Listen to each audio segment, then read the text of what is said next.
Hello दोस्तों, मैं हूँ कबीरुल शेख।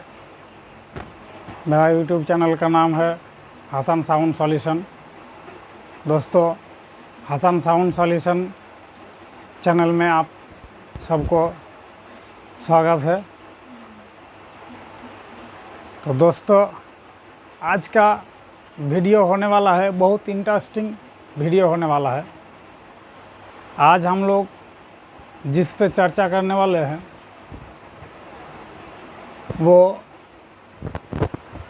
हर किसी लाइव प्रोग्रामिंग जो साउंड वाले लोग हैं, हमारे जितने भाई लोग लाइव में काम करते हैं, उन सभी को ये वीडियो पसंद आएगा।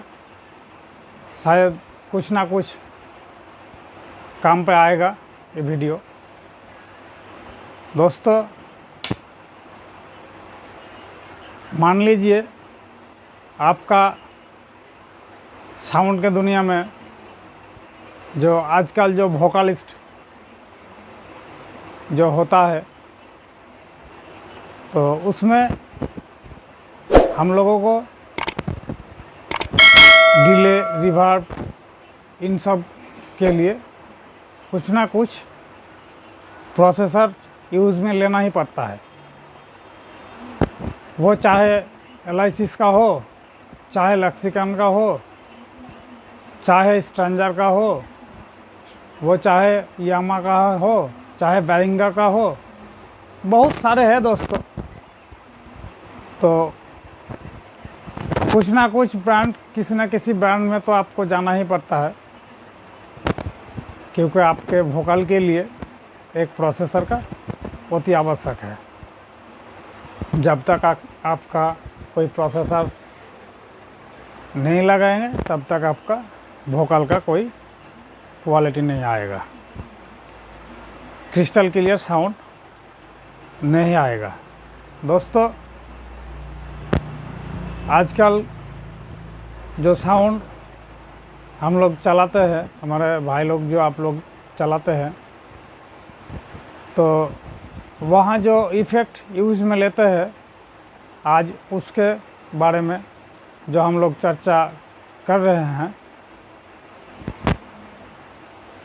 इसमें सबसे ज़्यादा बेनिफिट क्या है कि हम लोगों में बहुत सारे भाई लोग हैं आज तक सही जगह पे, सही सिस्टम पे प्रोसेसर को यूज़ में ले नहीं पाते। इसके कारण क्या होता है, उनका वोकल ज़्यादातर क्लियर नहीं आता है। तो दोस्तों, आज हम इसके बारे में पूरा क्लियरेंस यामाहा REV 100 डिजिटल रिवर्बेशन के बारे में हम लोग बात करेंगे। इसमें से वोकलिस्ट को कैसे क्लियर किया जाता है वो आप लोगों को हम दिखाएंगे। तो दोस्तों, वीडियो को स्किप मत कीजिएगा, एंड तक देखिएगा, ताकि अगर आपको कोई काम पर लगे कि नहीं ये वीडियो कोई काम का है, तो अपने दोस्तों में शेयर कीजिएगा।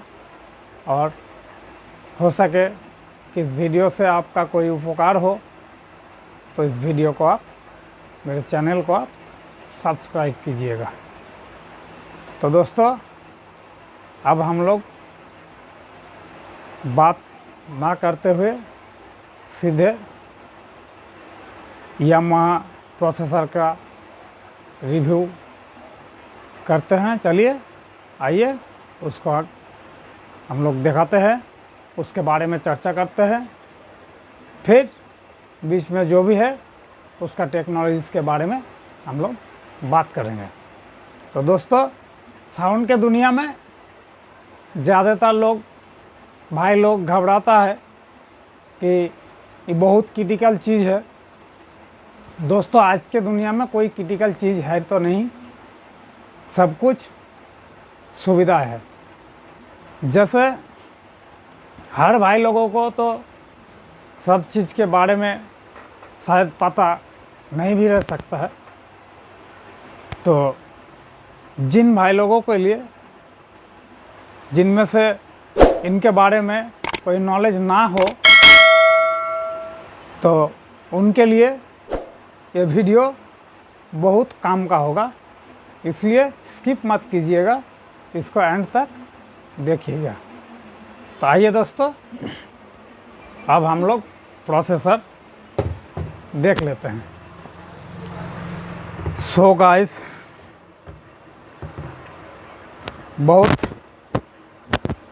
प्यारा और मस्त लुक है, जिनका नाम यामाहा है। दोस्तों, यामाहा नाम है तो बस इतना ही काफ़ी है। यामाहा यामाहा ही होता है। सो गाइस, इसका फ्रंट लुक है ये, और ये रही आपका बैक व्यू। सो नाइस, जैसे कंपनी वालों ने मेंशन किया है सब कुछ, उनके बारे में अब हम लोग चर्चा करने वाले हैं। तो दोस्तों आइए, देर ना करते हुए बात कर लेते हैं। दोस्तों, यहाँ यामाहा का ब्रांडिंग आप देख सकते हैं, अगर मेरे कैमरा में दिखाई दे रहा है तो।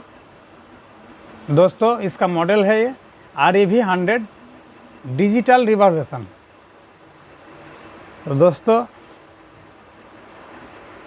इन नॉब का काम क्या है और इन सारे फीचर में जो दिया हुआ है, इन सब बटन का क्या काम है और इन सब नॉब में क्या काम है, डिटेल में आइए हम लोग बात करते हैं। तो दोस्तों, ये पहला जो नॉब है,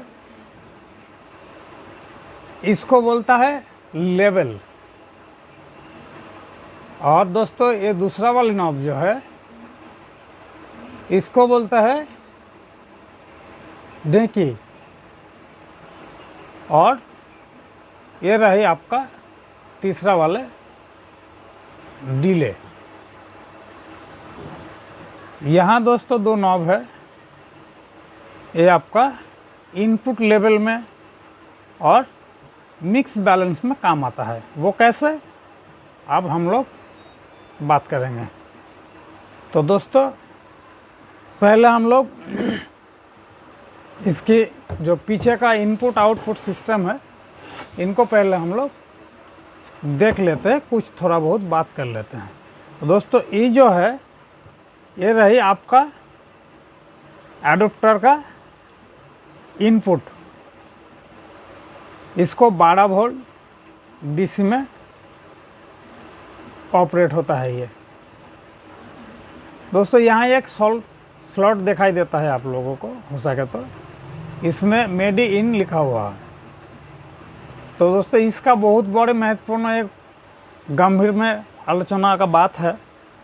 फिर भी छोटे से इसको आप लोगों को समझाने के लिए जितना हो सके हम बोल दे रहे हैं कि इनका काम होता है कोई लैपटॉप PC वगैरह के साथ इसको कनेक्शन में काम पड़ाता है ये, ताकि उससे इसको ऑपरेट किया जा सके। दूसरी बात, आइए यहाँ, ये रही आपका इनपुट। ये दो तरह के इनपुट लेता है दोस्तों। इसमें एक तो स्टूडियो इनपुट लेता है। अगर आपको स्टूडियो यूज में लेना है तो इसको लेफ़्ट राइट दोनों इनपुट दीजिए और दोनों से आउटपुट लीजिए। और अगर आप चाहे तो इसको मोनो भी यूज़ कर सकते हैं। मोनो के लिए आपको एक ही इनपुट देना ज़रूरी है और आउटपुट भी आपको एक ही स्लॉट से देगा। तो ये रही आपका इन आउट का फंक्शन। और ये रहा आपका, देखिए, ये रहा आपका लैपटॉप PC वगैरह के साथ कनेक्शन पोर्ट। और ये रही आपका पावर एडाप्टर का जो पावर प्लग इनका स्लॉट। अब आइए दोस्तों सामने,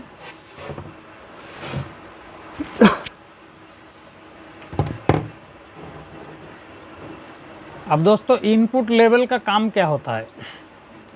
जैसे हम लोग माइक्रोफोन पे बात करते हैं तो ये जितना तक इनपुट लेवल का ज़रूरत हो उतना तक हम लोग इसको खोलेंगे। और यहाँ जो है बैलेंस का काम हम लोगों का जो है, इसका काम है दोस्तों, जैसे कि यहाँ हम लोग कितना परसेंट तक इसको रिवर्ब में लेंगे और कितना परसेंट इसको हॉल साइज के लिए हिसाब से हम लोग कितना परसेंट तक खोलेंगे और डिले में कितना तक खोलेंगे। इनको पहले हम लोग जितना परसेंट तक, अगर वोकलिस्ट क्लियर ना, जब तक ना होने जा रहा है तब तक के लिए हम लोग जितना तक खोलेंगे इसको उतना खोलने के बाद अब यहाँ से हम लोगों का इन तीनों बटन का पूरा बैलेंस में ये मिक्स बैलेंस का काम करेगा कि कितना परसेंट खोलेंगे हम लोग, लॉन्ग, धीरे या डिले ज़्यादा हो या स्पीड इसका कम या ज़्यादा, हम लोग इसमें से मिक्स बैलेंस आउट यहाँ से निकलेगा। जितना खोलिएगा उसी हिसाब से मिक्स बैलेंस का आउट आपको मिल जाएगा। तो दोस्तों इसका थोड़ा बहुत आपको हम पावर प्लग करके इसको ओपन करके थोड़ा दिखाते हैं आपको। शायद आज आपके लिए हमने माइक्रोफोन टेस्टिंग तो शायद आज नहीं हो पा रहा है, फिर कभी दूसरे वीडियो में आपको हम माइक्रोफोन लगा के इसको टोटल सेटअप कैसे किया जाता है, किस तरह का क्वालिटी आता है इसमें, वो आपको हम रिव्यू देने वाले हैं, बहुत जल्द देने वाले हैं। तो आइए इसको अब हम पावर प्लग इन कर चुके हैं। अब इसका सामने लुक में हम लोग आएंगे और यहाँ इसका एक पावर स्विच होता है दोस्तों, इसको प्रेस करेंगे।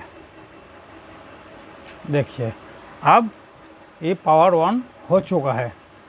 तो यहाँ से अब हम लोग कैसे इसको स्टोर करेंगे उसके बारे में बात कर लेते हैं।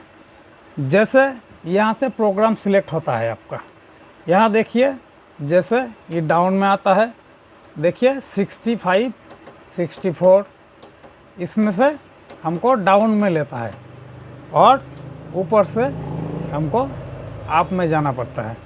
तो दोस्तों इस तरह से हम लोग इसका जो सीरियल नंबर है इसको हम लोग ले जा सकते हैं ऊपर नीचे। बाकी का दोस्तों मान लीजिए यहाँ से हम कुछ परसेंट खोलते हैं इतना तक, तो मान लीजिए यहाँ तक हमने इसको खोले और इसको यहाँ तक खोले, इसी तरह से हाँ, और इसको इतना तक खोले हम लोग। देखिए हालांकि मान लीजिए आप इतना तक आपका खोलने से, और इनपुट लेवल इतना तक खोलिए और इसको इतना तक हम लोग ओपन किए, तो मान लीजिए कि इसी जगह पे हमारा प्रोग्राम वोकलिस्ट क्लियर आ चुके हैं। तब अब हम इसको स्टोर कैसे करेंगे? तो आइए, स्टोर करना बहुत मुश्किल काम नहीं है। यहाँ आप आइए, इसको स्टोर जो बटन है इसको आप प्रेस कीजिए और जैसे ही आप इसको प्रेस कीजिएगा उस नंबर पे आके ये ब्लिंक करना स्टार्ट हो जाएगा। यानी कि ये आपको पूछना चाहता है कि आप इसको स्टोर करना चाहता है या नहीं। तो दोस्तों जाहिर सी बात है, हमने जब स्टोर बटन क्लिक किए तो इसको तो स्टोर करने के लिए ही किए है ना। तब आइए दूसरी बार हम स्टोर करेंगे, इसको दूसरी बार हम प्रेस करेंगे। ये देखिए अब ये हमारा इसी बैलेंस में स्टोर हो चुके हैं। जितना परसेंट इन सबको हमने खोले थे उनमें से ये हमारा वोकलिस्ट के लिए रेडी हो चुका है। अब मान लीजिए हमारा, देखिए यहाँ जितना जो परसेंट में हम लोग रखे थे वहाँ तक ये एलईडी आ चुका है, मतलब सिग्नल हमारा आ चुका है। अब यहाँ का जो पिक इंडिकेशन है वो ज़्यादातर वोकल हमारा जैसे इंक्रीज़ होगा वैसे इसका पिक इंडिकेटर आपको सिग्नल मिल जाएगा। इस सबको मालूम होगा शायद आप लोगों को। अब आइए हम लोग दूसरे, इसको मान लीजिए कि 65 में हम लोग एक कैटेगरी में इसको स्टोर किए, अब दूसरा करना चाहते हैं। तो आइए हम 64 में कर लेते हैं। जब हम 64 में आ गए तो मान लीजिए कि इसका जो 65 का जो था, अब हम 64 में आ चुके हैं यहाँ। तो मान लीजिए कि वो वाले जो हमारा वोकल का जो कैटेगरी हमने बैलेंस किए थे वो अब नहीं रहने वाला है, फिर हमको 64 में पैचअप करना पड़ेगा। तो मान लीजिए कि हम 64 में इतना तक डिले को खोले, इसको इतना तक खोले, और मान लीजिए कि इनको इतना तक खोले, और मान लीजिए कि मिक्स बैलेंस हमने और थोड़ा बढ़ा लिए, और इनपुट लेवल जितना हमारा हिसाब से ज़रूरत हो इतना तक हमने खोल दिए। अब इसको हम वोकलिस्ट, मान लीजिए कि इन बैलेंस में हमारा वोकलिस्ट क्लियर आ चुके हैं। अब हम इसको स्टोर करने जाएंगे, तब फिर वही स्टोर जो बटन है इसको हम क्लिक करेंगे। अब ये ब्लिंक करना स्टार्ट हो जाएगा, यानी कि हमको सिग्नल दे रहा है कि हम स्टोर करना चाहते हैं कि नहीं। तो जाहिर सी बात हमको चाहने वाले हैं, हम लेने वाले हैं इसको। तो फिर दूसरी बार हम इसको प्रेस करेंगे और ये आपका स्टोर हो जाएगा। देखिए इस तरह से अब ये स्टोर हो चुका है। अब मान लीजिए अभी हम प्रोग्राम में 64 नंबर पे जो वोकलिस्ट हमने बैलेंस किए हैं, इससे हम चेंजेस जाना चाहते हैं कि हमने 65 में जो बैलेंस किए थे उसको हम अभी यूज़ में लेना चाहते हैं। तो वो कैसे लेंगे हम? अब फिर यहाँ से हम ऊपर जाएंगे तो 60, देखिए यहाँ तक इसका भी जो बैलेंस हुआ है, इनका भी एलईडी आ चुका है तीनों में से, ठीक है ना। और इसका बारे में तो हमने बोल दिया आपको कि ये जब वोकल इनपुट में जितना तक इंक्रीज होगा तब तक के लिए ये पिक इंडिकेशन आपको सिग्नल देगा।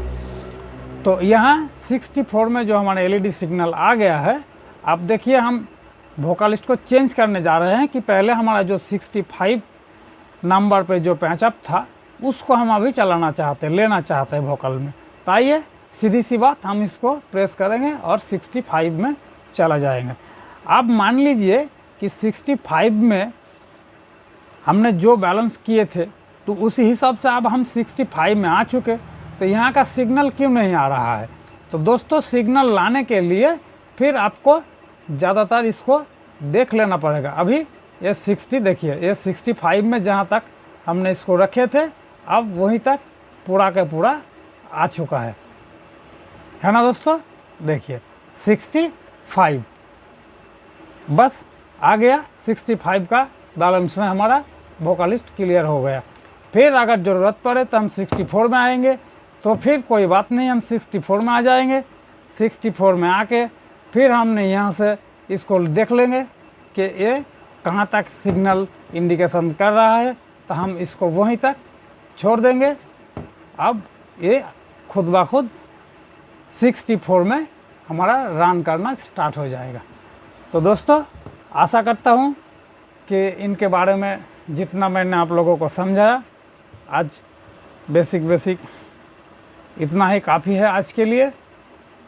इसको बहुत जल्द हम आपको आउटडोर टेस्टिंग में वोकल कैसा आता है और कैसे इसका रिवर्बरेशन आता है, कैसे डिले वगैरह आता है, इनके बारे में आपका साथ हम वीडियो शेयर करने वाले हैं।